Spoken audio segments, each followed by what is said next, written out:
যে কোনো সময় বিপজ্জনক রূপ নিতে পারে ঘূর্ণিঝড় মহাসেন, আবহাওয়াবিদদের সমাধান বাণী, এখনই প্রস্তুতির তাগিদ বিশেষজ্ঞদের। পাকিস্তানের নির্বাচনে জয়ের পথে নওয়াজ শরীফের মুসলিম লীগ, পরাজয় মেনে নিয়ে তরুণদের উদ্দীপনার প্রশংসা করলেন ইমরান খান। এবং জয় দিয়ে জিম্বাবুয়ে সফর শেষ করল বাংলাদেশ, শেষ টি-20তে জিতে সিরিজে 1-1 সমতা।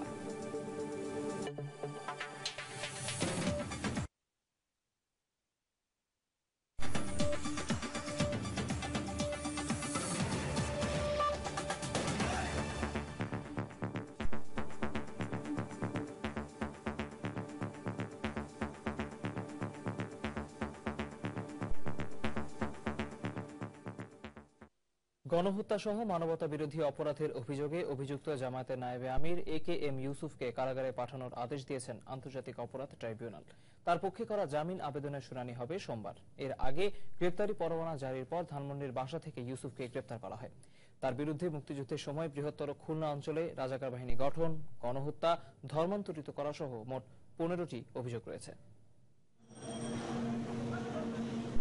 জামায়াতের এই নায়েবে আমিরের বিরুদ্ধে আন্তর্জাতিক অপরাধ ট্রাইব্যুনাল 1 থেকে গ্রেপ্তারি পরোয়ানা জারির কিছুক্ষণের মধ্যেই ধানমন্ডির বাসা থেকে গ্রেপ্তার হন তিনি। এরপর AKM ইউসুফকে নিয়ে যাওয়া হয় র‍্যাব 2 কার্যালয়ে। পরে ধানমন্ডি থানা থেকে তাকে নিয়ে আসা হয় আন্তর্জাতিক অপরাধ ট্রাইব্যুনালে। ট্রাইব্যুনালে হাজিরের পর তাকে রাখা হয় হাজতখানায়। আসামির পক্ষ থেকে জামিন আবেদন করা হয়। ট্রাইব্যুনাল 1 চেম্বারে বসে জামিন আবেদন শুনানির তারিখ সোমবার ধার্য করেন। গ্রেপ্তারি পরোয়ানা তামিল করে পুলিশ কর্তৃপক্ষ তাকে হাজির করে ট্রাইব্যুনালে, এবং ট্রাইব্যুনাল তার অ্যাপিয়ারেন্সটাকে আমলে নিয়ে জেল হাজতে প্রেরণের নির্দেশ দিয়েছেন, এবং আগামীকাল তার জামিনের যে দরখাস্ত তারা করেছেন, জামিনের দরখাস্তটা শুনানির জন্য আছে। তবে আসামি পক্ষ থেকে অভিযোগ করা হয় ইউসুফকে গ্রেপ্তারের ক্ষেত্রে আইন মানা হয়নি। যে আদেশ যাওয়ার আগেই AKM ইউসুফ সাহেবকে কিন্তু গ্রেপ্তার করা হয়েছে। বারবারলি কোর্টে আপনাদের সবার সামনে বলেছিলেন যে 26 তারিখ পর্যন্ত অপেক্ষার প্রয়োজন নেই, আপনি চাইলে তাকে আগামীকালকেও হাজির করাতে পারেন। এই আদেশের পর অন্তত আগামীকাল পর্যন্ত প্রসিকিউশনের এটা অপেক্ষা করার দরকার ছিল। আমি মনে করি এটা একটা মহা অন্যায় হয়েছে। আদেশ অনুযায়ী আগামী 26 মের মধ্যে ইউসুফকে ট্রাইব্যুনালে হাজির করার কথা থাকলেও রোববারই তাকে ট্রাইব্যুনালে হাজির করা হয়। গত সপ্তাহে জামায়াতের এই নেতার বিরুদ্ধে আনুষ্ঠানিক অভিযোগ জমা দেয় প্রসিকিউশন। সেই সঙ্গে তাকে গ্রেপ্তারের আবেদন করা হয়। এই আবেদনের শুনানিতে প্রসিকিউশনের পক্ষ থেকে বলা হয় ইউসুফের বিরুদ্ধে 1971 সালে 700 জনকে হত্যা, 200 জনকে ধর্মান্তরিত করা সহ 15টি অভিযোগ রয়েছে। আশাকিন প্রিন্স, সময় সংবাদ, ঢাকা। মুক্তিযুদ্ধের সময় মানবতা বিরোধী অপরাধের দায়ে অভিযুক্ত কয়েকজনের বিরুদ্ধে আদালতের দেয়া রায় এই সরকারের আমলেই কার্যকর করা হবে বলে আশাবাদ ব্যক্ত করেছেন আইন প্রতিমন্ত্রী অ্যাডভোকেট কামরুল ইসলাম। রোববার সকালে জাতীয় প্রেস ক্লাবের সামনে আমরা মুক্তিযোদ্ধার সন্তান নামে একটি সংগঠনের সমাবেশে তিনি একথা বলেন। আইন প্রতিমন্ত্রী বলেন, হেফাজত জামায়াতের পর গাছা যারা অঙ্কুরে নিঃশেষ হয়েছে, ক্রমান্বয়ে তাদের এদেশ থেকে বিলীন হয়ে যাবে বলেও মন্তব্য করেন তিনি বলেন, মানবতা বিরোধীদের বাঁচাতে অবরোধ কিংবা নৈরাজ্য করে লাভ হবে না, এই বিচারকে কেউ বাধাগ্রস্ত করতে পারবে না বলেও মন্তব্য করেন তিনি।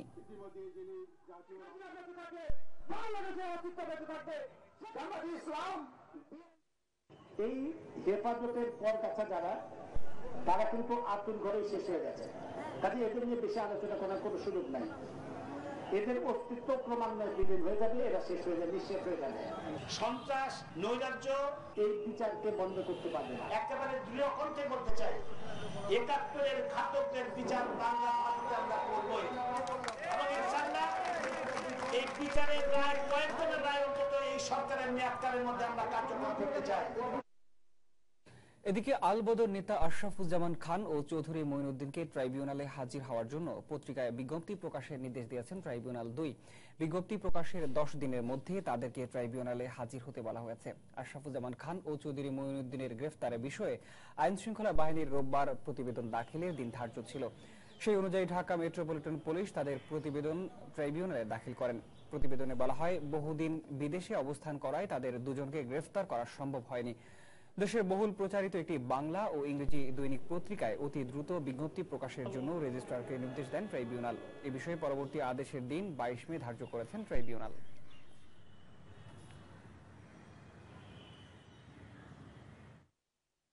রাজনৈতিক অচল অবস্থা নিরসনে আন্তর্জাতিক প্রতিনিধিদের হস্তক্ষেপকে রাজনৈতিক ব্যর্থতা বলে মনে করছেন পর্যবেক্ষক ও সাবেক কূটনীতিকরা। তারা মনে করেন চলমান অস্থিতিশীলতার পাশাপাশি হেফাজতের সাম্প্রতিক উত্থান আন্তর্জাতিক মহলের উদ্বেগ আরো বাড়িয়ে দিয়েছে। এই অবস্থায় রাজনৈতিক দলগুলোকে সমাধানের উপায় খুঁজে নেয়ার তাগিদ দিয়েছেন তারা।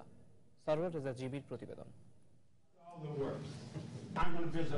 বাংলাদেশে মার্কিন রাষ্ট্রদূত ড্যান মোজিনা বিভিন্ন সময় নির্বাচনের স্বার্থে প্রধান দুই দলকে আলোচনায় বসার আহ্বান জানিয়েছেন। গত সপ্তাহে রাজনৈতিক অচলাবস্থা দূর করতে ঐকমত্যে পৌঁছানোর তাগিদ দিয়েছেন ইউরোপীয় ইউনিয়ন প্রতিনিধিরাও।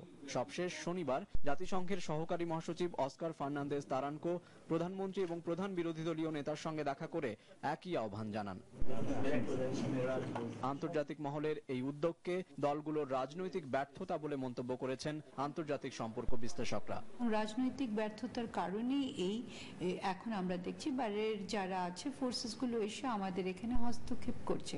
এটা কাম্য ছিল না, কিন্তু এর ছাড়া আমার মনে হয় না যে আমাদের হাতে এই মুহূর্তে অন্য কোনো উপায় ছিল, কারণ দেশের ভিতরে আমরা চেঁচিয়ে চেঁচিয়ে শেষ হয়ে যাচ্ছি। মিডিয়া, সিভিল সোসাইটি সুষ্ঠু একটা গণতন্ত্রের দেশে বলবৎ থাকে, যেভাবে এখন আছে এভাবে বলবৎ থাকে, আবার আরো শক্তিশালী হয়। কারণ তারা দেখতে চায়, দেখেন যে চিন্তা করেন যে ভারতে তো কখনো এরকম সাহস পাবে না তারা বলতে। আমি খুশি হতাম যদি এদের কথা না শুনতে হতো আমাকে।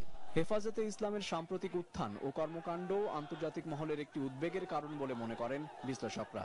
তারা দেখতে চায় যে বাংলাদেশ একটা সেকুলার স্টেট হবে, এবং বিশেষ করে এখন এই হেফাজতের যে আন্দোলনটা হলো পরে তারা বিশেষ করে চিন্তিত একটু। দুটো রাজনৈতিক দলই এটাকে ব্যবহার করেছে, এবং যেভাবে ব্যবহার করেছে সেটা ঠিক না, এবং এর ফলে এদের রেডিকালাইজেশনের চান্সেস অনেক বেড়ে গেছে। সেটা নিয়ে তো চিন্তিত তারা। অর্থনৈতিক নির্ভরশীলতার কারণে আন্তর্জাতিক মহলের এই তৎপরতাকে পাশ কাটানোর উপায় নেই বলেও মনে করেন বিশ্লেষকরা। তারা এও মনে করেন দলগুলোর অস্তিত্ব রক্ষার স্বার্থে হলেও এখন সমাধানের পথ খুঁজতে হবে। এখন যেটা দেখতে পাচ্ছ। সারওয়ার রেজা জিমি, সময় সংবাদ, ঢাকা। আগামী জাতীয় সংসদ নির্বাচন সুষ্ঠুভাবে শেষ করতে রাজনৈতিক দলগুলোর সঙ্গে আবারও সংলাপে বসবে নির্বাচন কমিশন। রোববার সন্ধ্যায় জাতিসংঘের প্রতিনিধি দলের সঙ্গে বৈঠক শেষে প্রধান নির্বাচন কমিশনার কাজী রকিবউদ্দিন আহমদ সাংবাদিকদের এই কথা বলেছেন। প্রতিনিধি দলের সঙ্গে বৈঠকে আগামী নির্বাচন সম্পন্ন করতে কমিশনের প্রস্তুতি সম্পর্কে অবহিত করেন সিএসি। তবে নির্বাচন পদ্ধতি কেমন হবে সেই বিষয়ে কোনো আলোচনা হয়নি বলে জানান তিনি। নির্বাচনে সুষ্ঠু পরিবেশ ফিরিয়ে আনতেই আবারও সবগুলো দলকে সংলাপে ডাকা হবে বলে জানান কাজী রকিবউদ্দিন আহমেদ।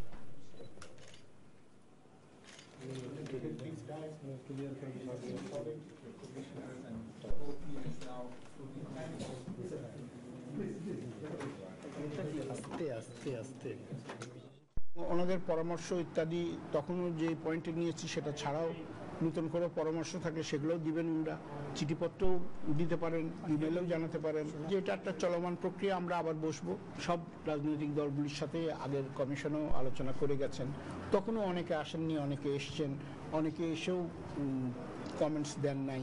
এবারও অনেকে আসেন নাই, কিন্তু অনেকে এসছেন। বিরোধী দলগুলোর সাথেও যারা সম্পৃক্ত 18 দলের তাদের মধ্যে থেকে বেশ কিছু এসেছেন, কিন্তু তারা এসে তাদের বক্তব্য দিয়ে গেছেন। আমরা খুব খোলা মনেই এগুলো নিয়েছি এবং ওয়েলকাম করেছি। আমরা আশা করি যে আমাদের পারফরমেন্স দেখে আস্তে আস্তে তারা কনভিন্স হবেন এবং তারা আরো এগিয়ে আসবেন।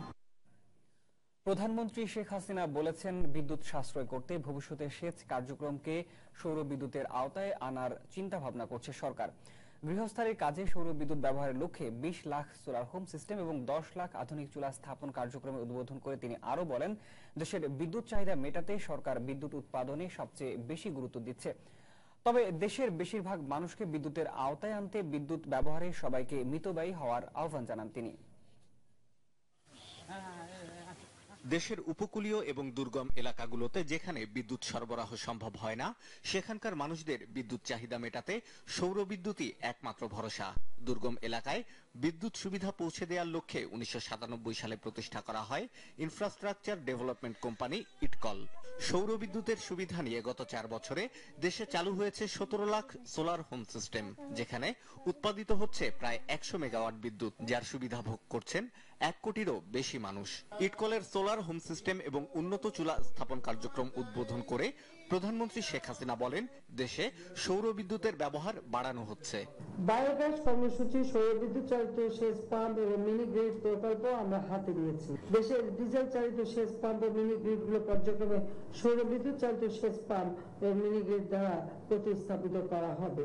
কারণ এই সেচ প্রকল্পগুলি পর্যায়ক্রমিকভাবে আমরা সবই যাতে সৌরবিদ্যুতে হয় সে ব্যবস্থা আমরা নেব। প্রধানমন্ত্রী বলেন, বিদ্যুতের ব্যবহার যদি পরিমিতভাবে করা যায় তাহলে দেশে এর সংকট অনেকটাই কমে যাবে। প্রত্যেকে বিদ্যুতের বিল দিতে হয়, দাম বাড়লে বিল বেশি দিতে হয় বলে সবাই চিৎকার করেন, কিন্তু এই বিলটা কিন্তু কমানো যায়।